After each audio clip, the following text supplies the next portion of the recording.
Everyone that says that the 1970s moon landing was fake, that it was done in a Hollywood studio somewhere, what do you say to them? Well, I have several replies. One of them is, isn't it amazing that our technological and scientific achievements are so great that members of the civilization that created it are in denial of it?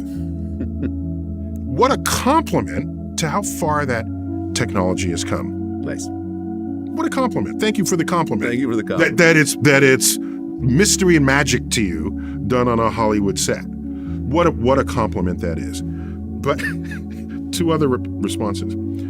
So this is a joke, actually. This next one is a joke, but it's a fun joke.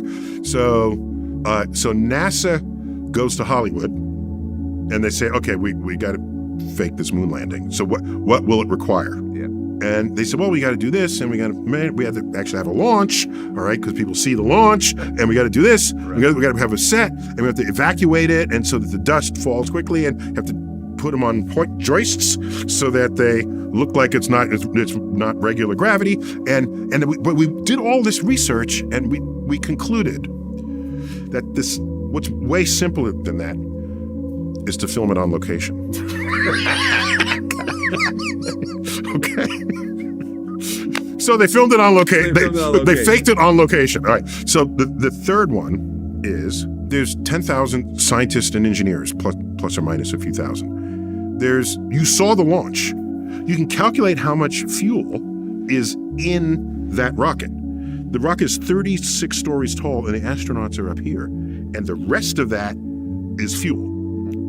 It's a controlled bomb, basically, and they're right here. All right. And then they launch. And we have warehouses of engineering drawings trying to get this Saturn V off the ground. And all of the conspiracy theorists have in common, all of them, is they already know the answer that they want. And where they don't have data to support it, they invoke a cover-up. And that enables them to gap across places that they cannot otherwise support with data.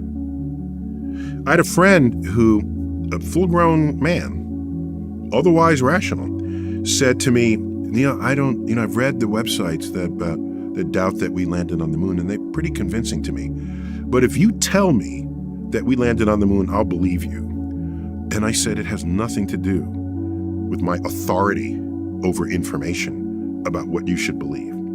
It was interesting because he respected me enough that my simple statement would overrun. I asked him, what evidence do you seek that would have you believe that we landed on the moon? He said, well, if we had photos of the landing sites, because you can't do that from Earth, because through the atmosphere, the resolution is not fine enough to see that.